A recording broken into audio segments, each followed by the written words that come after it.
Here's the deal. I had somebody leave a comment on one of my videos asking me to do an updated video on how to find the proper server for you, which I did a video on before, but it was before Netduma implemented all these new features into the R1. And he said that he just purchased one and he would like some help doing so because he lives in New York and he's getting connected to servers in Seattle and he can't figure out why. He's also having the problem of when he gets into a lobby, it kicks him out because of the skill-based matchmaking is actually kicking him out of the game, is what that is. So what I want to do is I want to show you the best way to get around that, the best way to optimize your settings for your Netduma to where you're not getting bounced in and out of lobbies constantly, to where you're not having these issues. So basically what we need to do is go into host filtering, and with host filtering, the setup, if you haven't seen this already, I'll go ahead and walk you through this. You have your setup here. You just select your service, which mine's my PlayStation 4. I hit next. We have PlayStation Network. Done. And then it says it's already selected, which is fine. And then you do that to every device: your PlayStation 4, your PlayStation 3, your computer, your Xbox One, your Xbox 360, your Wii, whatever it is that you want to put on here. That's what you do. And make sure that here under show host, you see this is enabled. This said disable. With my computer and Xbox One, I leave those disabled primarily because I play with people from all over the world, basically in Counter-Strike. The North American scene is very small for Counter-Strike. It's a European game, but it is very, very fun. I highly enjoy it, and nobody in the Midwest is playing it, so my ping times are going to be high regardless, so I just leave it off. As for Xbox One, I play with a lot of people in the UK. I have a couple friends over there that I play with on Xbox One, so I primarily leave that off as well, just because I don't feel like whitelisting people all the time, and it's a pain in the ass. But I'll show you how to whitelist people.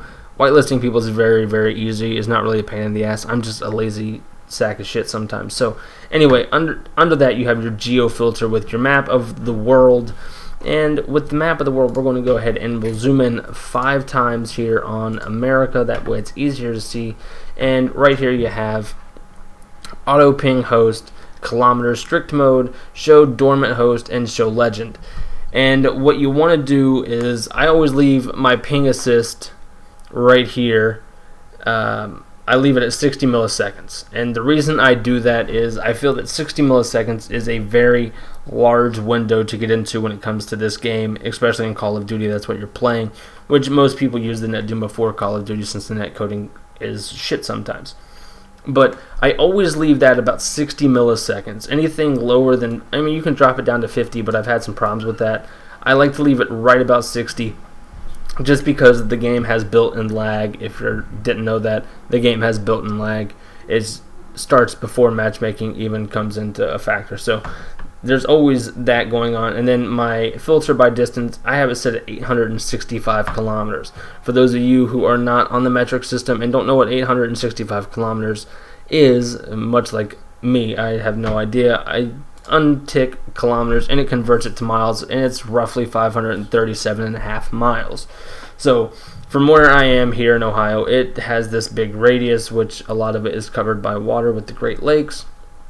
And the legend down here, this circle, it looks like a hashed out circle with flashing. That means you've graded the host into your whitelist area, and you've basically told the Netduma to always allow you to connect to those people. Doesn't prefer those people, it just says that if you try to, you will every time. The red circle here is hosts that are inside of this range right here, the 540 miles.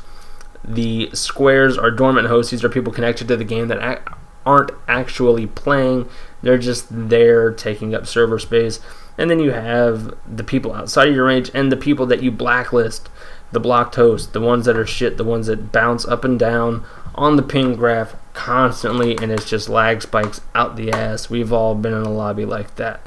So with auto ping host, basically what it does is it automatically pings the host. You basically come up here, you click it, and it automatically pings it. Strict mode, we will get into strict mode rather shortly. And I just fucked that all up. We will get into strict mode rather shortly. And you have dormant host. I turn dormant host off just because I really don't care. I'm not going to connect to a dormant host. I don't really prefer to see them. And in legend, I turn it off so I have a clear picture of my map. But the guy that I am talking about that left a comment, he lives somewhere in this area, somewhere right around in here. And he's connecting way over here in Seattle. So it is quite a distance. It's transcontinental pretty much. But anyway, down here you have your allow and deny. This is what I was talking about with the whitelist and blacklist. The green box is your whitelist, the black box is your blacklist, or the red box is your blacklist, and this is just middle ground here. Basically, what it is you have your host descriptor. This person is 3,742 miles away, which this is somebody that I play with on Xbox. So you can actually put the handle in here if you wanted to, and I will go ahead and do that so I can label it. That way I know who it is. We will update it. And now every time I click on that bubble, which I think it was this one, it tells me that it was the silence. And I can rate the host quality right here. Anything above wherever this is, which I always just stick mine to 100. Click update, and then it's updated.